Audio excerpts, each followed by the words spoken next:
Welcome to the Link edition this Wednesday. This is the year 2023. And there have been many tragedies that have made the transition. And we send our condolences to all those who have lost loved ones as they came into this year, accidents and all that. And yet, for the living, life must continue. 2022 was a very tough year. And the beginning of 2023 has not changed anything. The problems are still here. And we're here to discuss something to perhaps empower or at least give some direction to the small and medium enterprises in making your business decisions. And tonight my guest is Mr. Stephen Kaboyo. Many of you know him. He has been here before. The MD of Alpha Capital Partners, but also the consul of the Czech Republic. If you want anything to do with Czech Republic, business, doing business, he's the touch point for the Czech Republic here in Uganda. Stephen, welcome. Thank you, Sam. 2022 has been tough for businesses, and it has not changed in January. We are saying dates changed, problems stayed. There are economic variables, things that happen, people can dismiss them, and yet they impact their lives and how they make business decisions.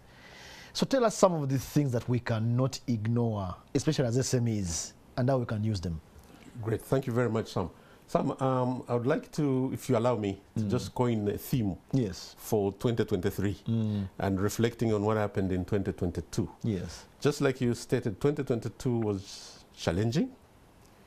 2023 is not going to be any easier. I can imagine. Just to sort of frame our conversation, I just want to point to a theme, and I would like to use these words: just navigating and relenting economic headwinds within a very limited policy scope. So we should break that down. People say, hey, headwinds. Headwinds are basically shocks that we experience in the economy. So those headwinds have not changed. If at all, they're getting worse. And the constrained policy space, what is that? Because government doesn't have many options to get out of this, get us out of the problems of 2022. And we can explain that and talk around it. But clearly, going to your point, economic variables that continue to pose downside risks to the economy. I can mention a few. One is inflation. When you look at inflation, last year, the second half of the year, elevated inflation pressures. Inflation has not turned the corner. No, it's not yet time to celebrate victory over raising prices. So that's going to remain with us. Now, by implication, the policymakers, and in this particular instance, the central bank, is going to continue running a restrictive monetary policy, which means they're going to continue tightening. And by implication, that tightening has a direct impact on the lending rates. So making it hard for me to borrow. Absolutely. So credit conditions have tightened, and they will continue to tighten going forward. The second parameter or variable, if I use your word, is the currency. My own prediction is that US dollar is going to continue remaining, trading strong against any emerging markets, frontier markets currencies. And that spells doom for our shilling. So volatility is one of the key things that we need to look out. Of course, it affects growth in so many ways. In so many ways. Now, that is another variable. Now, these exogenous factors, the global headwinds, those are also not relenting. Today, IMF is predicting that a third of the world will run into recession. Recession means 3/4 of not making growth. So a third of the world. Now, that is a very big downside risk. Tell me, how does that concern me in my SME business? You see, world economy is now integrated. Yes. What happens in Europe affects us because those are our markets. Yeah. What happens in the US has a knock-on effect. Now, when there is subdued global growth, it hits on us directly. So that headwind is also not going to go away. No. The other one, which may not be a variable, but this has to do with government revenue versus government expenditure. Government has put some sort of a cap in terms of limiting what they spend, but within a very limited envelope.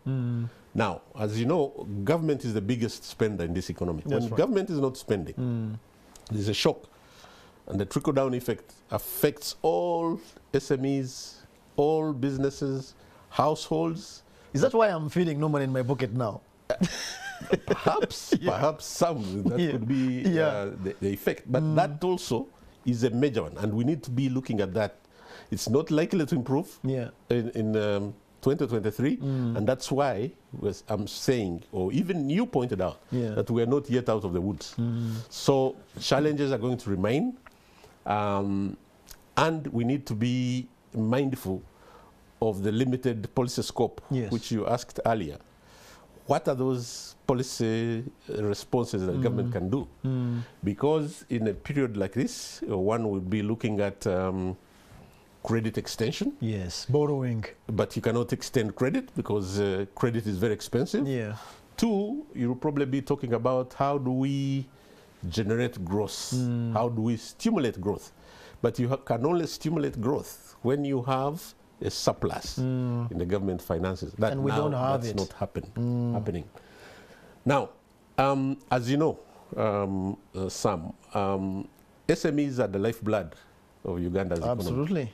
Now, if there are shocks of this nature, so many SMEs will not probably be able to put on their lights come mid this year.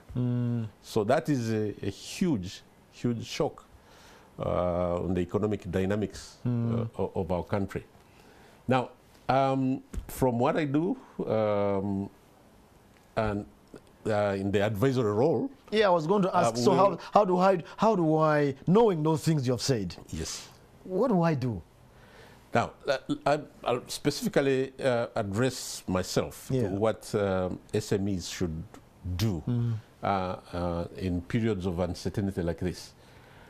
One, clearly, the outlook is bleak. We have a very bleak outlook, slower demand in the economy, which means literally subdued demand. In this period, any SME should not even be looking at expansion. You need to limit your expansion plans. Run a lean, thin, mean stay put operation because this is not the time to expand. The second aspect, and I'm running through this very quickly because we don't have too much time, is managing your liquidity and cash flow. Liquidity. To the later. Now, the money in the business. The money in the business, but also managing your cash flows. Yes. You need to just cut out the clutter. You can't operate. This is not the usual. It's not business as usual. This is business unusual. Buying new vehicles which may not be critically important. Absolutely. So managing your cash cash flows very, very prudently. The third one would be, SMEs, you need to keep all your hands on the deck. What does that mean? Managing your debt. If you have borrowed, try as much as possible to prioritize expensive debt. Okay. High interest paying debt, because you'll be constrained. Avoiding it, basically. Well, if you have it, reduce it. Okay. But also avoid if you have to. But if I'm already in. If you're already in, try to prioritize and see if you can redeem or retire that expense. Get out of there as fast as I can. Because otherwise, that can also be another point of concern. The other one is operational efficiency. Okay. Because, COVID has taught many that you can leverage on technology to operate, to improve efficiency, and be able to cut costs. So leveraging on technology is also one of the aspects that many companies must be able to look out. If you're employing 7 people and you can get rid of 4 and replace those with new technological improvements in the business, that is the way to go. Then, of course, keep interrogating your business model. How the economy was responding 2 years ago is not the same. Absolutely not the same. It cannot be the same. Absolutely. So for me, is we need further tightening. Okay. Further tightening, further belt tightening. As businesses. Households. Yes. Businesses, but also government. I think we cannot bury our heads in the sand and pretend that this things are the same. The shock will pass. It will go away quickly. We need to be mindful of that fact. And I want to point that towards the whole issue of debt, government. Yes, government debt. Sustainability. And then I'll come back to the expenditure part of it. We have a minute. Yes. On the debt, I think we need to be careful on how we contract debt. As a country and as businesses. As businesses. That cuts across. Sustainability is not only for government, even ourselves. The debt can sink you. When you have a 10-year business, this bad decision of a debt can sink you this time. Yes. So, in summary, 2023 is not going to be a cup of tea. No. I think, like I said, further belt tightening, but we are going to be facing multiple macroeconomic headwinds, which we need to manage from the start. I think I don't see any optimism in terms of how the economy runs in this current year. Other people can tell you differently, but from where I sit, this is exactly what I see. And that's the reality that we have to endure. In 30 seconds, the fact that January has come and this is the middle of financial year, yet it is the beginning of 2023, does that help at all? I don't think it helps at all. This is just a financial year rolling, but I think as we get closer, we'll be running into when government wants to make sure that certain things are done before the closure. Pressures will emerge. Taxes, URA will be knocking hard on our doors. But you can be sympathetic and understand that they have to do what they have to do. But you're doing that against serious hardships for households, consumers, and businesses. Okay, thank you very much, Stephen. As you were saying, you're conscious of our time. Our time has run out. Viewers, we hope there are the things you hear. When you hear inflation, don't run away. It's an animal that matters. Even if you don't want it to matter, it matters. When you hear things like fiscal policy, government's way of spending money, this time around is going to affect you more than ever. Plus, of course, the external things. Stephen has just explained these things. So the message he has given us, tighten your belt a little more, a little harder. That was the link. Thank you for joining us tonight.